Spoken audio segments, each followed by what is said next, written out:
Hello, everybody. Welcome back to another episode of Joe Patrick on Football. I'm Joe Patrick. I cover the Atlanta Falcons for 92.9 The Game, and I am joined by my, I guess, former sidekick, although, I mean, we still talk about the Falcons pretty regularly on 92.9 The Game, as we will be tonight. We're recording this on Monday. That's not when people will be seeing this, but John Fricke, good to have you back, my former partner on the Wade Ford Tailgate Show. How you doing, my friend? No, I'm doing great. And it's Andy this year, right? I mean, Andy's going to take over the show. Yeah, he's taking over in your stead, but I don't think he can match your good Oh, looks Andy's at least. fine. But No, good God. Andy's fine. Andy's great. I love Andy. well, this is kind of funny because I feel like the tables have turned. Usually, when we're on the radio, it's you asking me the questions, and now I Oh, get that's to yeah, true. I get to turn the tables, and I get to uh, ask you the questions. And uh, we're uh, on the internet here, so no holds barred, my friend. We can go. no, we can I'm go. thinking no. I'm thinking no. I, we can go I, wherever we want. I don't remember any of that. No. um, yeah, but seriously, John, thanks for joining me. We got another exciting Falcon season to look forward to. First of all, I just kind of wanted to get your top line takes of what your outlook is for the Falcons this season. How are you feeling with a new quarterback? He's not new. We saw him for 3 games last year, but a new quarterback that is the QB1 going into the season. What do you think? Well, I remain bullish on the team. I know the national media does not, which is fine. I understand anybody that has. I know this is a big word for swampers, trepidation. It means you have reservations and not the reservations that you would normally have at the local county jail on a weekly basis. It's uh, understandable. I think the team has not been to the playoffs in 7 full seasons. Okay, but I want to remind everybody that everybody overreacts to everything. Like for example, I know we'll get into Caleb McGarry. I saw one thing today of, well, I had him for like 10 or 11 wins, but now that McGarry is out, I think they're down to 5 or 6 wins. And I'm like, what are you talking about? I mean, did you Right. do that when the Tampa Bay Buccaneers lost Tristan Wirfs? Tristan Wirfs is going to go to Canton as a Hall of Famer. He's out for the year. When they lost him, did you go, oh, wait, I went from 11 wins for Tampa down to 5 because they lost Tristan Wirfs? Now, I find this so implausible. The other part of this, Joe, that I find implausible is everybody saying, well, the Falcons haven't been to the playoffs or won a playoff game in forever. Well, let's compare here. The Falcons, the last time they went to the playoffs, they lost to Philadelphia, right? They won a playoff game that year. The Pittsburgh Steelers, the year before, won their last playoff game. Okay. And then they lost, of course, the Steelers lost to the Patriots, and that was right before 28-3. So the Falcons have actually won a playoff game since the Pittsburgh Steelers have. The Dallas Cowboys. The Dallas Cowboys have the longest streak of not making it into the NFC Championship game of any team in the NFC. Hmm. Any team. So That's the amazing. Falcons have been twice since the Cowboys last win, but nobody holds that against them. So suddenly you're going to use all this like history of, well, the recent history says, well, doesn't the recent history say the Chicago Bears are going to suck this year? What does the recent history say? You only take Yeah. teams for what they look like on paper, and that's all we can do. And I think the Falcons, to me, look on paper like they're going to be pretty good. So I'm glad you mentioned this because I had a conversation with Bo Morgan on this podcast about this similar thing. The whole title of the show is about what the national media gets wrong about the Falcons. Why do you think it is? Why do you think the Falcons are kind of talked about the way they are? Because yeah, I get it. Like when you have 6 or 7, whatever the streak is of years of not going into the playoffs, you are going to be talked about a certain way. But um, like you said, like these other teams have failings, but they aren't. I don't know. They aren't kind of talked about in the same way. Like the Falcons seem almost in a league of their own, and to me, it's almost just like a meme. It's just like it's something that people can easily catch on to, and people aren't going to look stupid when they say, "Oh yeah, before the season, the Falcons are going to be bad" or whatever it is. Well, I do have a little bit of insight that maybe more so than some people might, only Yeah, because in yeah, my career, in the 46 years I've been doing this, I worked not only for obviously a very long time in Atlanta between CNN and 99 The Game and other radio stations I worked at here in town, but I also worked for a number of years in Los Angeles, as an anchor at Fox Sports Net, and a number of years in New York doing television in New York City with Sports Channel. So I know the national media, I know the New York media, I know the LA media, I know these people. They're all my friends. I've worked with a lot of them, so I understand all these people. New York and LA really do hate Atlanta. They don't like the city. I mean, New York fans find Atlanta to be a bug up their butt because, look, they still chant blank Trey Young at not Knicks, Mets games in New York, okay? Right? Yeah. And so they can't stand it. They think Atlanta's a bunch of, hicks and losers and people that are like, it's like the old South to them, Hmm. which of course it's not. But they Hmm. don't like the fact that Atlanta has beaten them in baseball year after year after year after year. And people in LA, there's just an arrogance about certain towns, right? Denver and Dallas have an attitude that's Denver and Dallas. You have to live there.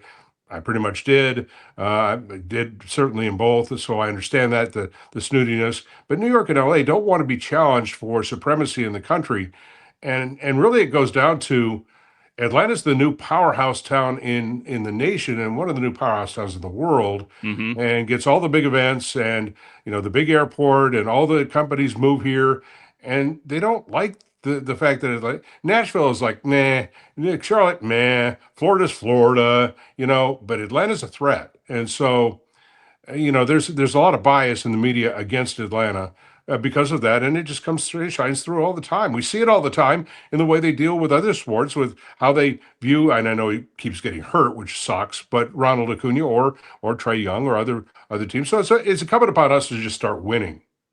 Right. Yeah. I mean, that's ultimately how they're going to kind of turn this narrative is they have to go out there and do it. It feels to me like every year that you don't make the playoffs at this point, it's like it's making the mountain even bigger that you have to climb up because it just becomes that much more daunting. It becomes that much more of a narrative like we've been talking about. And I think that that's one of the big challenges for this team and the players individually is facing that head on and being able to take it on. It just because it just seems to snowball. And I think it's one of the reasons why the team went out and signed a receiver, drafted a receiver like Drake London when they did, when there were other receivers in that draft, whether it's Chris Olave or Garrett Wilson that they could have drafted. But I think that they liked something about Drake's mentality and the competitiveness, the competitive nature that he has as a player who was going to be able to kind of be a team leader, especially during that time when they were going through the heart of a rebuild. And they still, at that point, they hadn't been in the playoffs for several years and they were really down and didn't have much prospects at that time. So I think that that's something that they've got to face. I think that Michael Penix also embodies it in a different way than Drake London, but it feels to me, and I'm curious to get your thoughts on this, on just like how much of a leader he is, even at this stage of his career, despite the fact that he's only had 3 starts. Well, I'm pretty impressed with him. I mean, I've had the opportunity to watch him throughout his career because my wife is a IU grad and she went to Indiana, and so I watched him play all of his games at Indiana on television. So I saw him from the time he was a freshman all the way through, and of course he had Kalen DeBoer as his offense coordinator at Indiana, then as his head coach at Washington. He's an older young player. He's been through a lot of things. Obviously, he's got a lot of moxie. He's got a lot of confidence. The idea of starting in front of a healthy Kirk Cousins when the team is paying a backup quarterback, I don't know, with 37, 40 million, whatever the hell they're paying him, would be, overwhelming to some young quarterbacks. And I don't even think it crosses Michael Penix's mind. I think he just thinks this is my team. I'm going to go out. I'm going to win with this team. And I think he really has a lot of confidence. I think confidence is born of his makeup, but also because of the fact that he thinks in his mind that he just went head to head. Hey, game 2 of my professional career, everybody thinks Jaden Daniels is it. I think I'm better than Jaden Daniels, which frankly, I think he was. He was Hmm. certainly more clutch in that game than Jaden Daniels. And so I think the Falcons believe in him. I think he believes in himself. And so we'll see over the course of the year here, what the Falcons do, especially when we all understand, Joe, that they're going to, one of the things you and I will talk about on Monday night, and of course, this will air later, is what do the Falcons do at right tackle? Of course, by the time you see this, they may have already made a move, but they're going to go out and get a right tackle. I'm not overly concerned about that. I find it hilarious. Caleb McGarry sucks. And then suddenly he's down here. Oh my God, what are we going to do without Caleb McGarry? No It's like kidding. the same thing with Kyle Pitts. If Kyle Pitts were to be, oh, what are we going to do without Kyle Pitts? We only have, okay, all right. So, no, I still think this team is very good.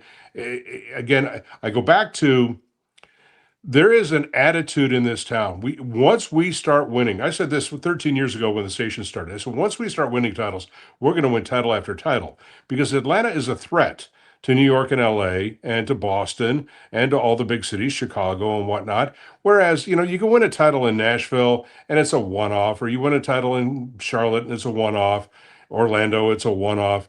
Atlanta is a threat on multiple levels to these cities for dominance because it is such a large market. It is the sixth biggest city in the country now, and it can play in the big leagues. So we just have to act like it. And I think that this team has been put together. Look, there are questions. Everybody needs to have them answered. I do too. Can Raheem Morris be that head coach? And we've been talking about that this week on the radio. We'll continue to talk about that. I think that people know that Raheem Morris is certainly on the chopping block if he doesn't do well this year. Some people think Terry Fontenot is. I personally don't think Terry Fontenot is. I think that people say, well, Terry Fontenot is responsible for the hiring of Raheem Morris. That's true to a degree, but I think that Raheem's prior, dealings with Arthur Blank really favored him in Arthur Blank's mind anyway. I think Terry Fontenot has done a remarkably good job of building this team through the draft and through free agency to where there's talent and stars at every level. And they're too deep in a lot of positions. They have the best running back room in the NFL. They have the best quarterback room in the NFL. They have, even without McGarry, a top 8 or 7 or 8 offensive line. And now we see that we're talking about going out as Falcons fans. Hey, what are we going to do, in the defensive backfield, in terms of nickel or the other corner? Is it Mike Hughes and whatnot? Nobody seems to be talking about, wait, what are we going to do at edge? Because it appears they may have solved that. Yeah. I mean, and I was just having a conversation with somebody about Terry Fontenot and his track record and the things he's been criticized for. I'm actually willing to go to bat for him on a lot of the things that he's been criticized for the most in the national media, whether it's the drafting of Penix or the drafting of Bijan or the drafting of Pitts, even though that didn't work out. I don't think that those are egregious moves by any extent, especially like Bijan and Penix, for example. Even Drake London, I think he was criticized for. I feel like he's been criticized for every first round pick he's made. And again, in this draft, going out and trading next year's first round pick for James Pierce Jr., who now looks to be like, the one of the beacons of hope for this defense, and maybe proven even more right by virtue of the fact that it sounds like Pierce was actually the player they wanted at 15, and they just didn't expect Jalen Walker to be there, a player of his caliber. Now they've got both Jalen Walker and James Pierce Jr. And I think that, there's more room for criticism for Terry Fontenot with regards to some of the trade-ups that he's made to go get second-round guys, and just, a lot of the misses, frankly, that have happened in that, second, third, fourth, fifth round, Jalen Mayfields of the world, those types of players who just haven't panned out. But I don't know where I'm going with this other than to kind of agree that I think that, Terry Fontenot gets a lot of stick, maybe where he shouldn't necessarily, and maybe doesn't get a lot of stick where he maybe should. So we'll see how it all plays out.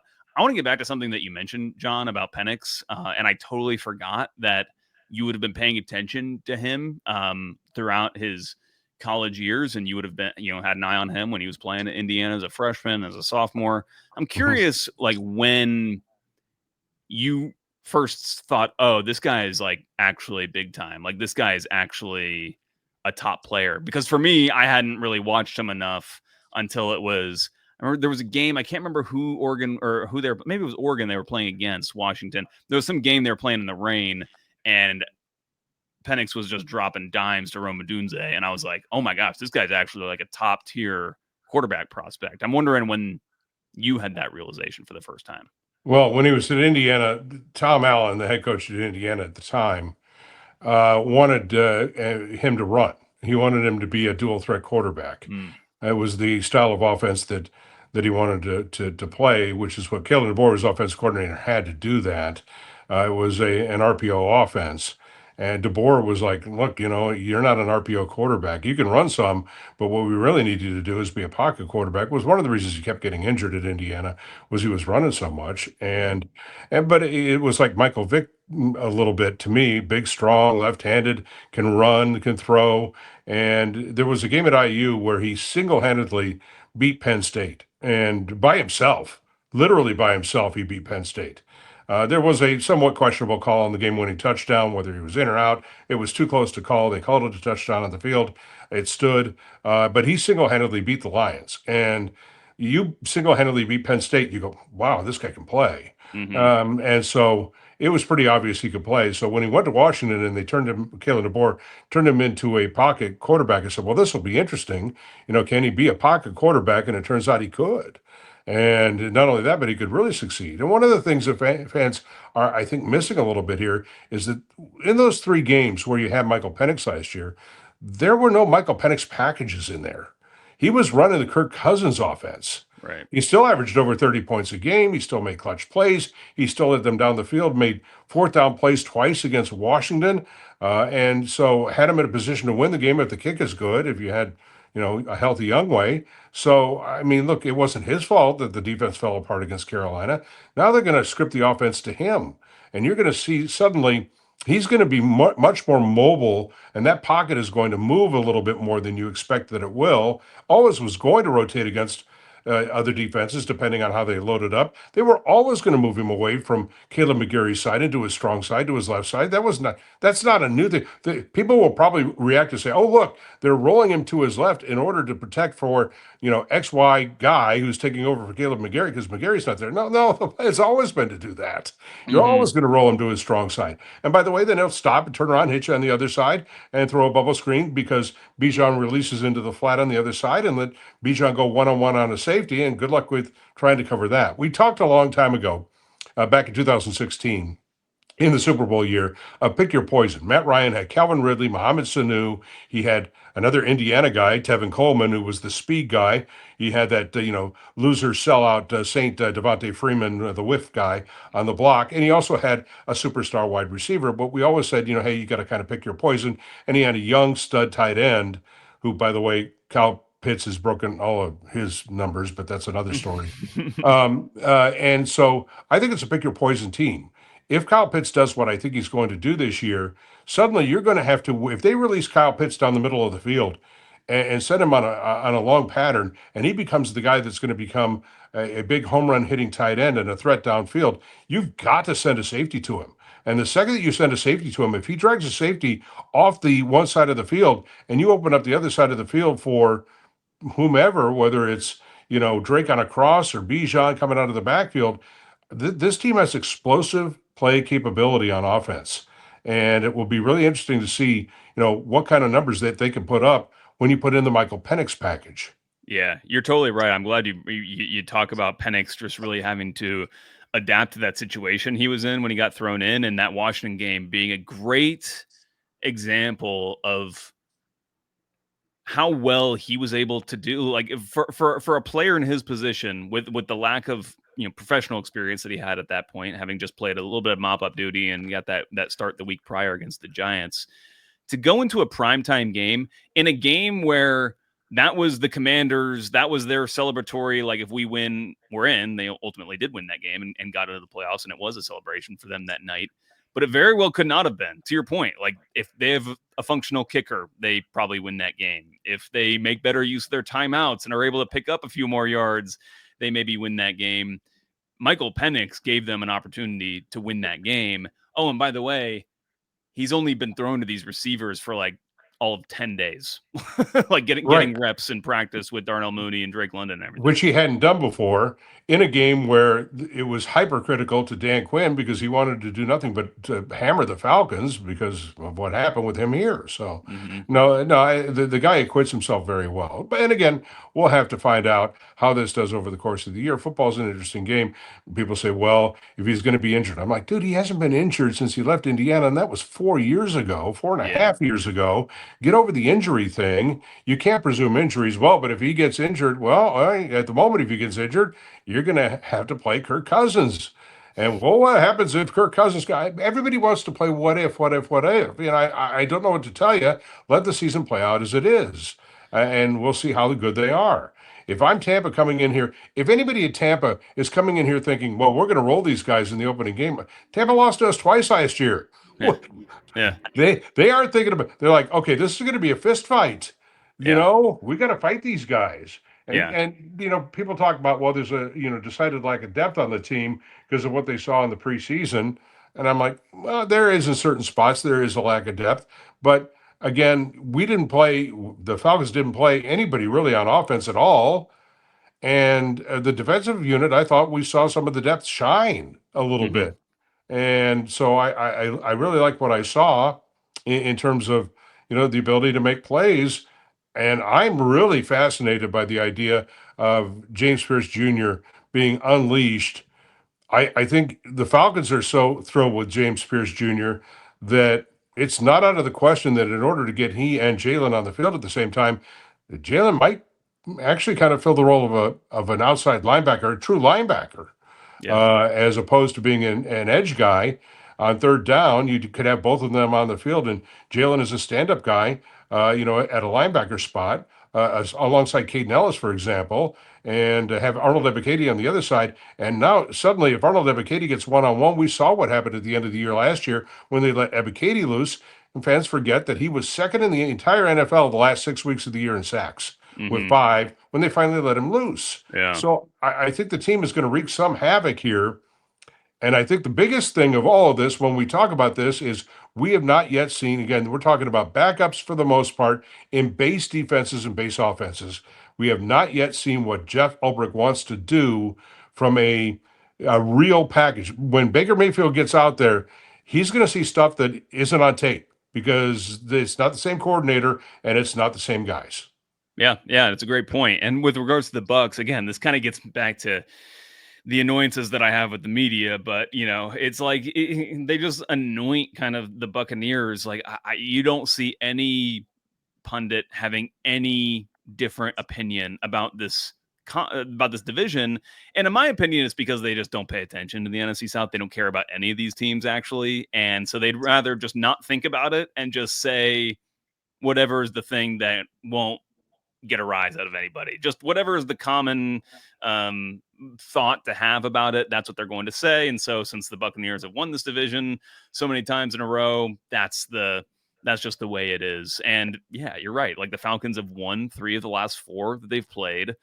That one loss, by the way, the Falcons had a lead with about a minute and a half left, and then Baker Mayfield leads an incredible drive, and the Falcons lose it at the last second at home. But they've beaten them in Tampa the last 2 years they've played. It's a much, much more competitive division, especially between the Falcons and Bucks. If you're just looking at those two teams, then the media would give it credit for. And on what you were saying about the defense, I think there are some parallels with what this team could be on defense to what I think we expect them to be offensively, which is, with Michael Penix, we expect big plays. It might not be perfect all the time. He might throw some interceptions, but we certainly expect it to be exciting and ultimately for them to be a very good offensive team. I don't know if the defense is going to be as good, like by general DVOA metrics or even just points metrics, than the offense will be respectively to the NFL. But I do think they will be an exciting group. I think they'll be able to make plays. I think that having a younger, more energetic group of personnel on that defensive side of the football really fits Jeff Ulbrich and his kind of coaching style, his emotion. I'm looking forward to seeing what the Falcons are going to be defensively, even though I think we can all understand that they're not going to be as good on defense as they will be offensively. Oh, are they going to give up yards and points? Of course, it's the NFL. I mean, everybody does. But are they going to make more big plays? And that's the big question here. Do they get more sacks? Do they get more negative plays, more TFLs, more turnovers? Do they go positive on turnovers for the year because they're going to be more aggressive, more press coverage, and you have younger, more ball hawking kind of guys back there when you add guys like Billy Bowman and Xavier Watts into Jesse Bates and other guys who are, AJ's not necessarily a ball hawk. It's not necessarily anything that he does, but when you start to throw away from him, you're going to be throwing into the ball hawks. So it'll be really interesting to see if they can do that. I mean, I expect that the Falcons may have a few shootouts, but NFL really, it's about, you're going to have 7 to 8 games every year, right? That are going to end up one score games at the end of the game. Who wins the game at the end of the game? And if you go 1-7, which Falcons tend to do, you're going to end up 7-10. If you flip that around and suddenly you go 6-2, well, you're suddenly 12-5. So, yeah, I do think that the Falcons are going to try and take that opportunity to be a little bit more aggressive on defense. I think you'll see some more stunning, some more blitzing, especially with the speed. Look, in 2016, when Ulbrich was the linebacker coach, he had a very young player in Deion Jones. They were writing, of course, about Deion Jones at the time, that he was the future of linebacking in the NFL. Basically, Deion Jones was a big box safety, is what he was, but he Mm-hmm. could fly. And he made, as you know, a lot of really big plays. I mean, Mm-hmm. 2 gigantic interceptions in wins over New Orleans down in the swamp, one leaping in the end zone, a very famous play, and a pick six that he took back to the house in another game that the Falcons ended up winning. And so that's why he got rid of Landman and went after a Devon Diablo, because he fits that kind of Deion Jones mold. You're going to see a team that's going to be a little bit smaller. And so, yes, they're going to get pushed around at times by bigger offensive lines. That's fair. I mean, that's a concern. They're going to give up some long drives, but they're going to have to counter. You know, they're going to be games where the offense is probably going to have to win. Look, the offense is going to have to win some games. And No frankly, doubt. if they're going to win the division, the offense is going to have to win the division. All you're asking the defense to do is, bail us out here and there and give us a shot. Mm-hmm, mm-hmm. Let's play with the lead. It's like that's what Jeff Right. Ulbrich has said. This defense is kind of built towards playing with a lead, and then we get the opportunity to go rush the passer, create chaos on the field, and create those game changing type of plays. To your point, it kind of reminds me of that 2016 defense, which wasn't like the greatest defense by any means, but that year they were able to get to to the quarterback with Hmm. Vic Beasley having his standout year that year, and they were able to make plays even in the Super Bowl. They have the pick six, and Right. that's just kind of the defense that sometimes you need in order to just give the ball back to your prolific offense.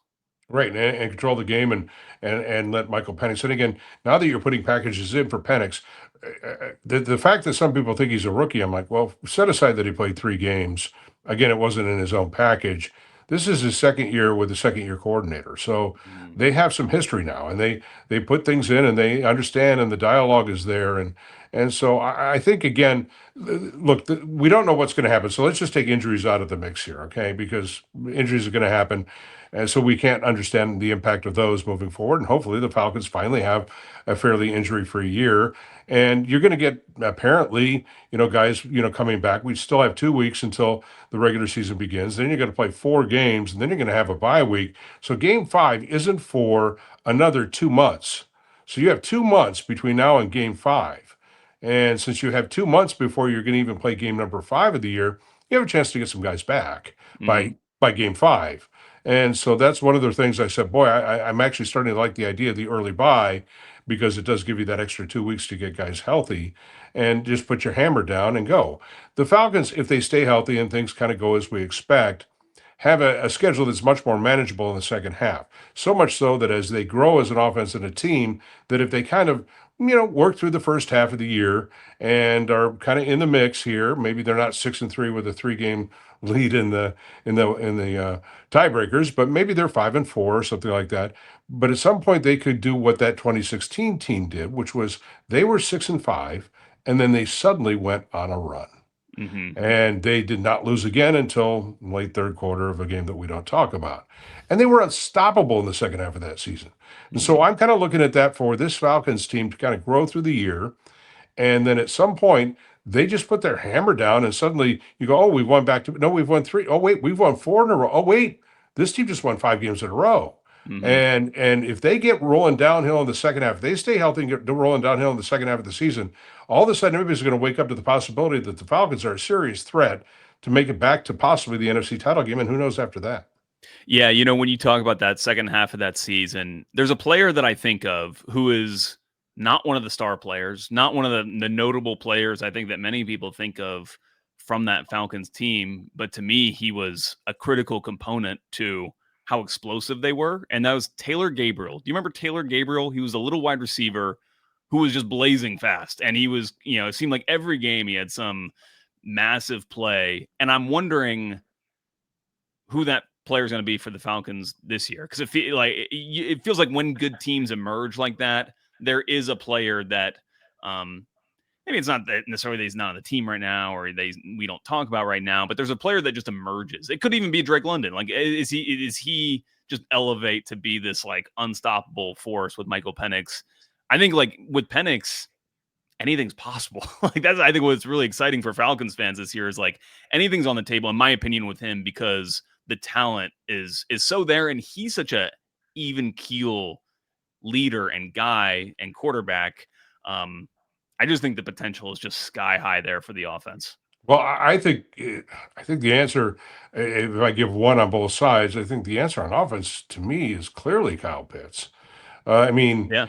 if again, if he gets rolling downhill, when there was chatter, and of course it was coming from the Falcons about possibly trading Kyle Pitts, and all the national media was writing about it, and there were teams raising their hands, and the national reporters were calling other teams about, an interest in Pitts. Did you notice the list of teams, the 5, 6, 7 teams that were talking about Kyle Pitts and having apparently an interest in Kyle Pitts? They weren't the Jaguars or the Colts or the Browns. No, it was the Eagles. It was the Chiefs. It was the Cowboys. It was the Rams. It was teams that look at Kyle Pitts and go, if we can unlock this guy, we could turn him into a real threat. And now that he has Michael Penix, I think the Falcons are looking to do that too, because if he gets unlocked, I don't know how some fans deny they like to look at like the one deflected weirdo interception that came off his hand right down there by the goal line, but I don't know how they deny some of the plays that he has made. The fourth down catch to tie the game in Washington was the catch of the year last year. How many players in the NFL make that catch? Not many, right? I mean, I don't think so. I think it was one of the great catches in short-term in Falcons history. Tied a game, and he had to win it, and he went down to the ground and knowing he was snagged that going to thing. take a Right, lick. Yeah. right. And then you look at the big plays against Tampa. I mean, he got downfield and try and hold on to the ball a little bit better, maybe, but he can become an unstoppable force. I think on the other side, if you're looking for that Taylor Gabriel, maybe somebody that's a little bit below the radar, that's where you start to look at the guys like Billy Bowman, because Bowman was a guy at Oklahoma who just had a knack for getting interceptions. And the next thing he would just pick up, he's got a great sense and feel of the game. And he may not be the greatest physical specimen in the world, but it's like Taysom Hill. Okay. Nobody expects Taysom Hill to be the absolute best athlete on the planet, right? But he drives you friggin' nuts, or did for all those years, because he just made plays, right? And Bobo was the kind of guy in college who just made plays. And every time you turn around, Oklahoma was doing something big on defense. Ask Alabama. Billy Bobo was making plays. Yeah. And so just has those football instincts. I guess, yeah, right, exactly. He reads the play really well. This is what they want to do. That's the formation. He'll jump routes, and the next thing you know, he'll make an impact. I think Billy Bowman as a potential, starting nickelback for this team for the entire season is there. I think he could potentially be that. I think he's going to be the starting nickel for this team from the get-go. I think that's he did not dress and play in that final preseason game, and I think that's one indicator that he is he's basically a respected member of this, like, what you would consider the starting unit on defense. Not to say that all the starters didn't play or all the starters were, rested or whatever in that game. But I think it says something that he was rested for that last game. And he's another one of those guys who, like Penix, when you just talk to him, just exudes a confidence. And he's respectful with what he says, but he's also, you understand that this guy is serious. And I think he's champing at the bit, getting ready to be able to get out there and make some of those plays that he made. Yeah, because you talk about the draft. And everybody obviously knows about, hey, listen, they were ready to take James Pierce at 15. Walker falls into their lap. They can't pass him up. They trade back up to get James Pierce. How does this all work out? It's potentially, this draft is going to be very interesting to me because of Xavier Watts and Billy Bowman, because I think that they could have gotten steals. I had people telling me that they had, high third, even late second tags on both of those players, and they got them much deeper into the draft because of the nature of how the draft goes, runs on certain positions and things of the like. And Xavier Watts is another guy. When he was in Notre Dame, all he did was make play after play. Yeah. So it'll be really interesting because this Falcons team, I think, has an opportunity to be pretty good. And now, who the hell knows, Joe? I mean, right. That's why I it's mean, sports. That's why it's great. We don't know what's going to happen. the national media doesn't expect anything, and I'm glad they don't, because if this thing goes as I think it might go, and they suddenly get on a roll and a heater in the second half of the season, they're going to be spinning their heads around, going, "Wait, what the hell's going on in Atlanta?" And And we want to say, "We tried to tell you, and you weren't paying attention."